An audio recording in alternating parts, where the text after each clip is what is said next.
Okay. Well, I think you guys know who Mary is, but if you don't, Mary Barnes is a coach on the Skirt Squad team, and she's amazing. And she has a crazy, amazing, inspirational story. So I will go ahead and let her take the show. All right. Thank you, Amanda. I'm Mary Barnes. I started selling LuLaRoe in March of 2015. My story goes back.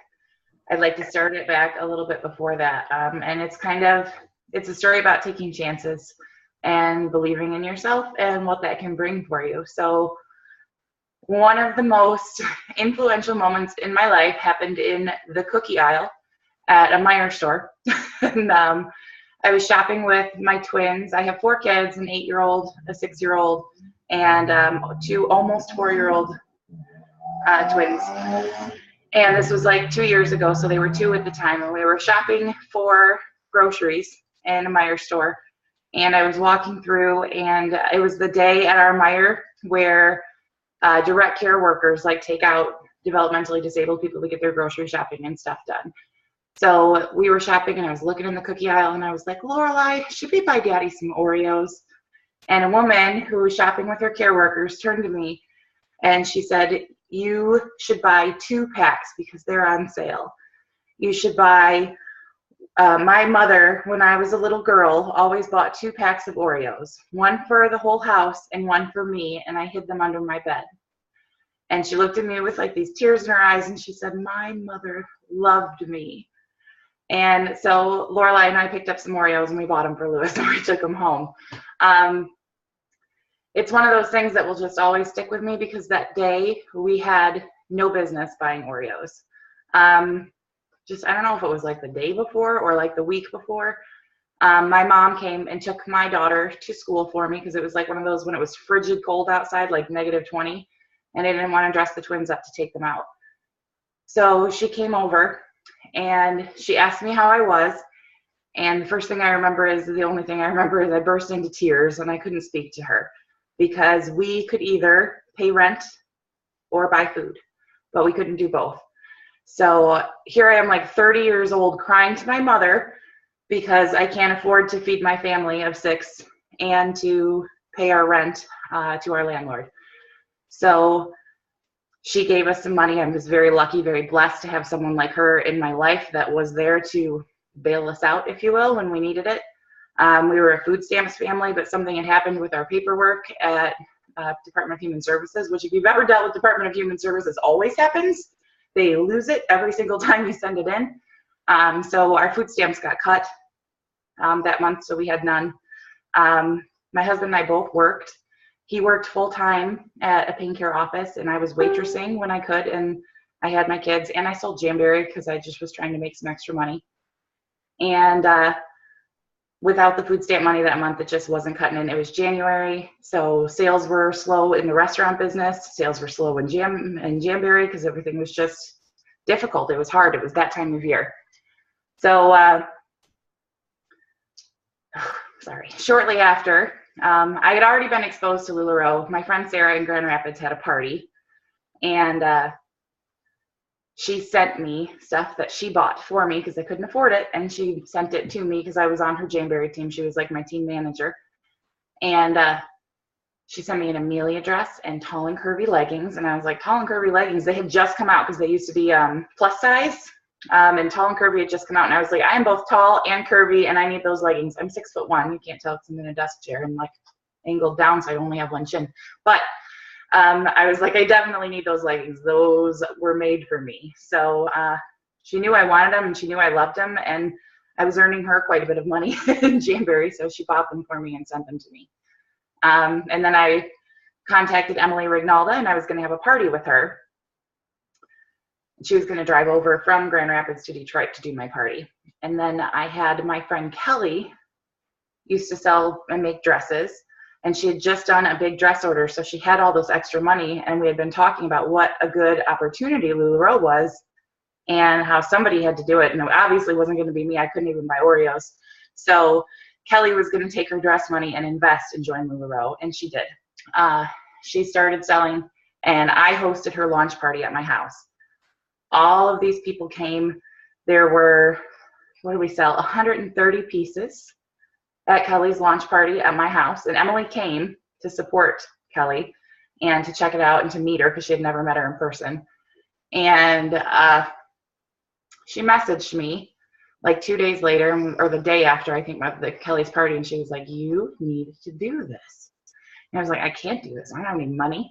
Like, this is so far out of my reach." At the time, they even had consignment, so you only needed $2,500 up front to sell, and the rest was on like a consignment that you had to pay off as you go. But even that $2,500 was so far out of reach, it just didn't seem possible at all.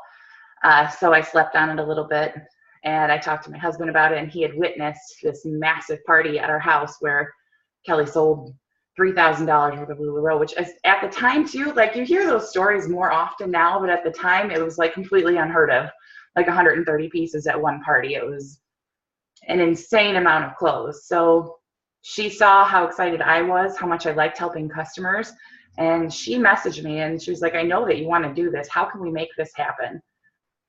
And we slept on it. We talked about it.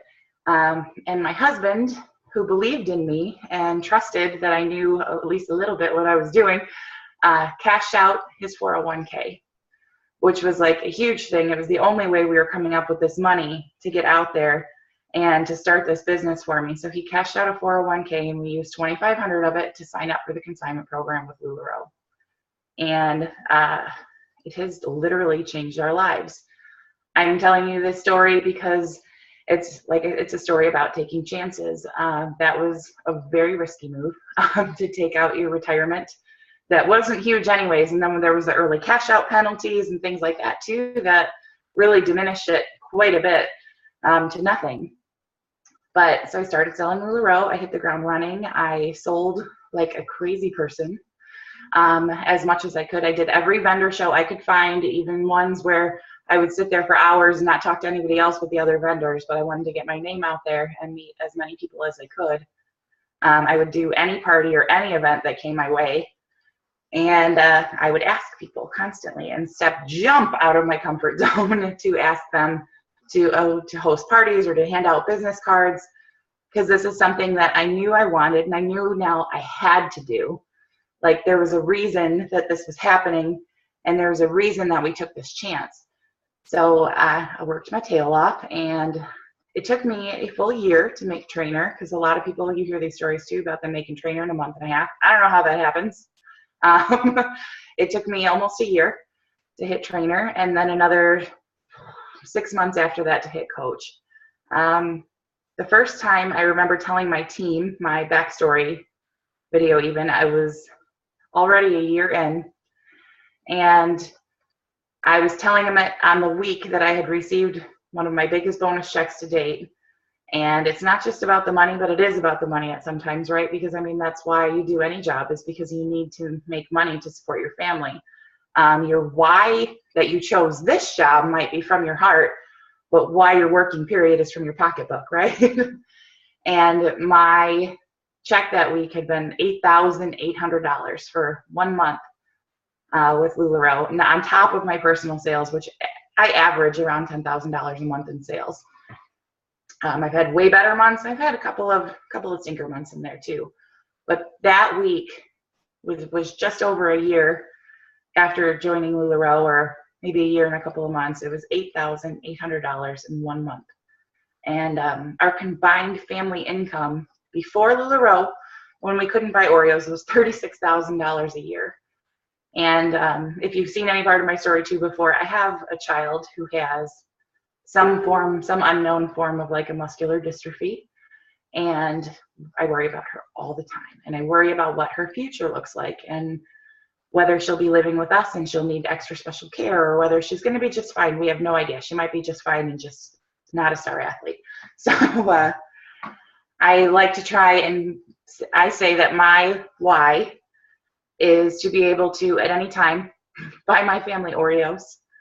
And it's to find those special little Oreos for everybody else, like in my house, because it's not always Oreos, but it's what is that thing that kind of gives you freedom, that makes you feel free, and that makes you want to do more even, and want to help other people do more. And my why, as my team has grown, my why has grown to helping them find all of their Oreos, and so that they can do for their families what I've been able to do for mine. We are currently a single income family. I am our sole provider now at this point. My husband is a stay-at-home dad, and we homeschool our kids, our 4 kids, and we take off and go on adventures when we feel like it. And that's what it was about for us, was personal freedom. So when things look scary and things look, there's always a way to kind of combat that and to find a way to achieve and get to where you want to be, because that is not where we want to be. We both have bachelor's degrees from Grand Valley. I was working on a master's degree at the time. We were not living the life that it felt like we were supposed to live. It felt just so wrong to be where we were in our 30s. After doing all the right things, we went to college and we graduated, we got married, we had our kids, and why are we here on food stamps? Why can we not afford food or rent in the month of January? Why was this happening to us? And there was kind of a sense of complacency where we're working so hard and we're working all the time, but we weren't taking chances. We weren't taking chances to expand our situation and to get out from that rut that we got stuck in. At Leadership, we had the privilege of listening to a dream manager speak to us, and he was talking about that rut, and it was so clear to me that it's that safe path. He's talking about deer, like when they walk through the woods to go to the stream to get some water, and they walk one path one day and they don't get shot, so they walk that path every day because they know it's safe until someday, unless they do get shot there. But they'll keep walking the same path and literally make a rut in the ground. They'll make a trail of this one path that they walk every day because they know that path is safe. But when you start to dream, when you allow yourself to dream and you allow yourself to push beyond that little complacent place that you're in, your path becomes wider and your feelings of what is possible become wider. So then the dreams that seemed like they were way over there get a little bit closer, because now you know that more is possible than where you are right now. So that in a nutshell, I guess, is my backstory and my why. And I want to challenge all of you to take chances, whether that means like just taking the chance to join an organization near you where you can meet more people and meet new people and expand your business, or to go all in on your inventory. I'm not saying spend a bunch of money and like put yourself in debt. That's not the way to go. But to reinvest when you're making money, reinvest some of it and grow your inventory and take the chance on yourself to grow it, because without that growth, you're going to get stuck in the deer rut, and the little deerlets that come behind you walk in the same line. Call them deerlets. I know they're fawns, but they will follow you and they will walk that same safe path. So the broader we make our path, the more that we know is possible, the more our children know is possible, and the more we can achieve.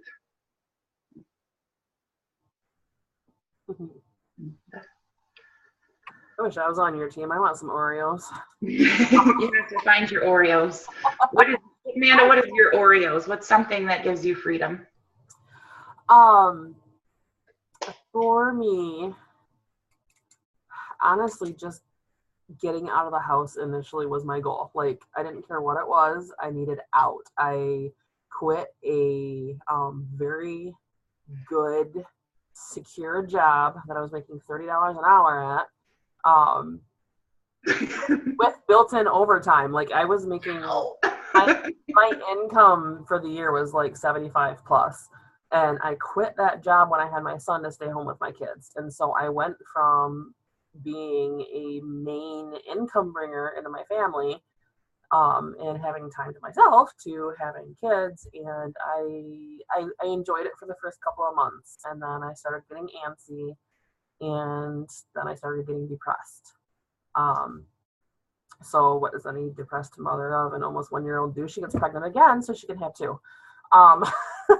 So I had 2 in under 2 years, and don't get me wrong, I loved them, but my depression just kept getting worse and worse and worse, because I felt like I didn't know who I was anymore. Everything changed. So I started actually, I did Pink Zebra for a little while, like a year or so. And I joined Jamberry for the discount because, Jamberry.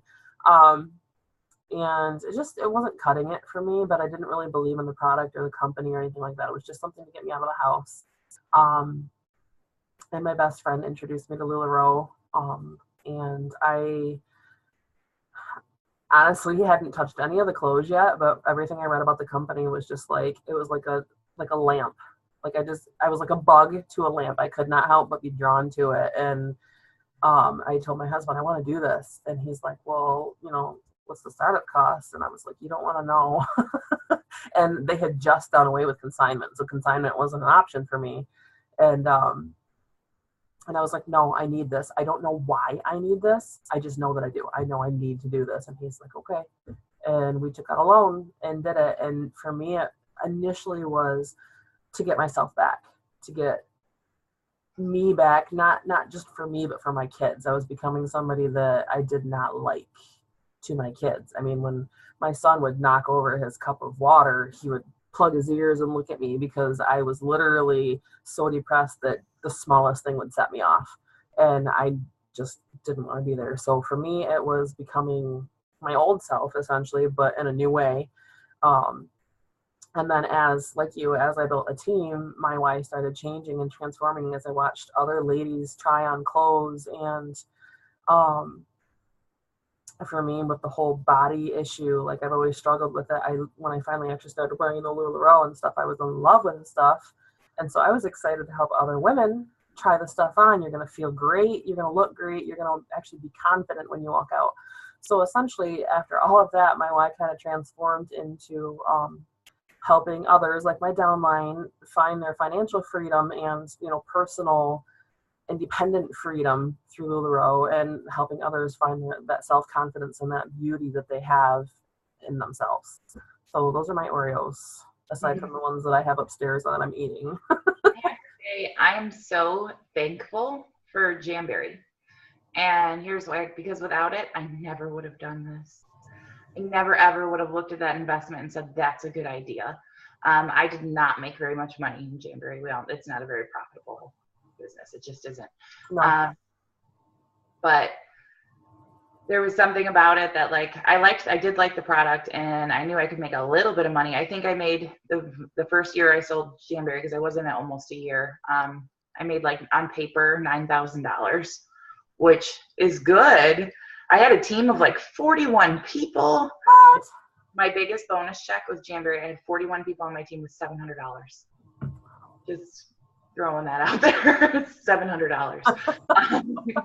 I remember when I first got a bonus check from LuLaRoe for what felt like just having so much fun and playing with people that I liked, playing dress up and going to their house and teaching them how to play dress up with other people. And my very first bonus check was $300 and something.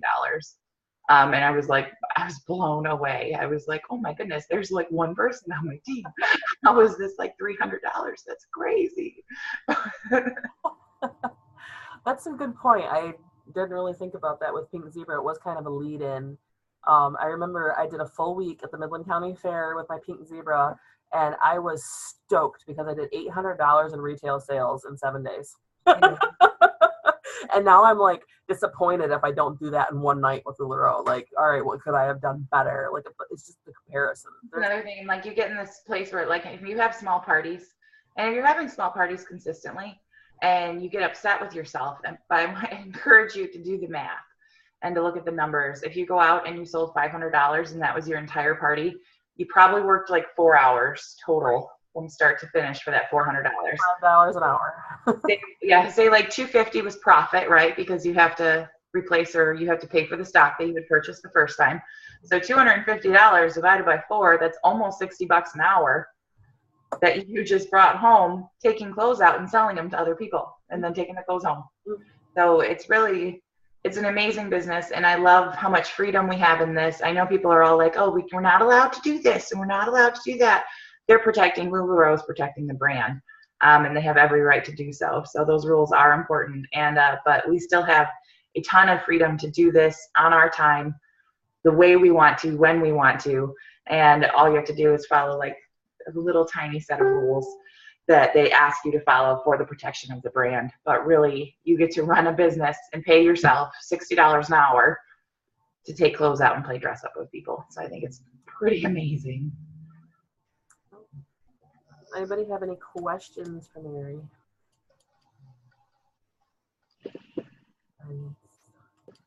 Nothing.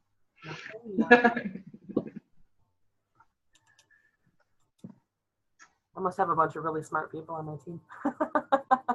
I'm sure you do. Your vibe attracts your tribe, right?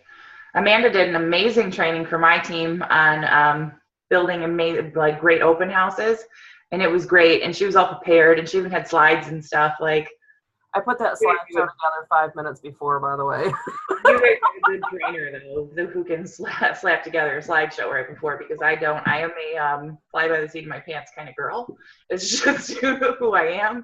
And sometimes my team's like, "What is she doing?" I'll like post a lot, like, "Hey, we're getting on Zoom right now to talk about this," and it's like 11 o'clock at night, and they're like.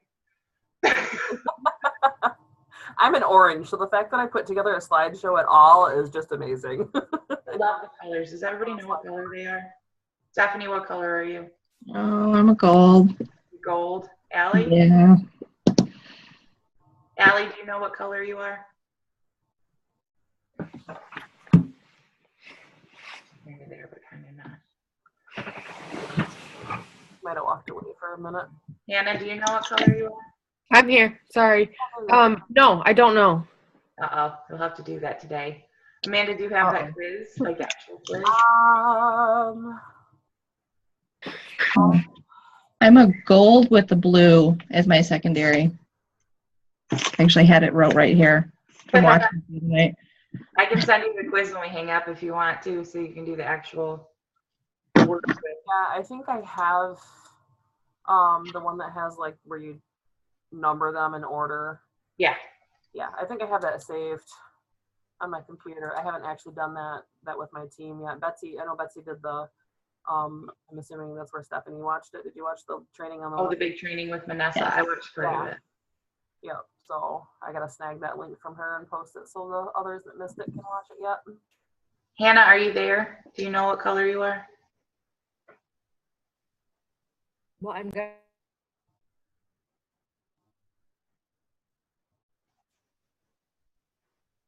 To go to Ann Arbor and back and Jackson and back. I think she's busy. This is mine actually. I feel like some people are surprised by it and some people are not. Like Emily was not surprised at all. She called. She knew what it was before I knew what it was. But I'm a green, which it catches people off guard. I'm actually green orange. So I say that's like brown, just brown. No, but like when you do the numbers, slideshow for your training, because I was like, if this was Mary, she'd be like, I want notes. Oh, that's a gold thing. You're gold. I don't want any notes. I already know what I'm gonna do. I'm smarter than everybody. Remember, I'm green. Greens are intelligent. I can shoot from the hip because I'm green, and I'm orange, so I'm not shy. So. I'm super smart. My room's a mess. Those are fun things, though. If you don't know what your color is, knowing your color is great. Knowing other people's color is phenomenal. It can really change. If you can even figure it out, like with your customers when you meet them, like your hostesses, if you can hook on to what their color is, and I'm not saying be fake or anything, but you can kind of chameleon yourself to work to that part of like your guests and your hostesses, it will benefit your business a great deal. So. This is a whole nother training subject, but chameleon on. But if nobody has questions, I'm just going to talk about what I want to, because it really is all I have for you, unless Amanda has any questions or anything. All right. Well, I guess everybody go out and find your Oreos and challenge yourself, push yourself to take risks and to leave the rut. Otherwise, your dear nuts will follow you. That is all. Thank you. Thank you so much, Mary, for sharing your story. It was very inspiring. And Thank you. we will Thank forward you. on any questions if anybody has them later. All right. Yeah, please feel free to message me too if you do. Okay. I'm on Skirt Squad, and I'm on the computer all the time, so, or the phone, right? We all are. Yep, that's why Lewis is here to watch the kids. Okay. Yeah, how do I get one of those stay-at-home dad things? Well, we were very lucky. He hated his job. So when the opportunity came up that I was making enough money that he felt comfortable that we didn't need it, he was all about it. So, because he never, ever liked his job. It was just not a pleasant place. So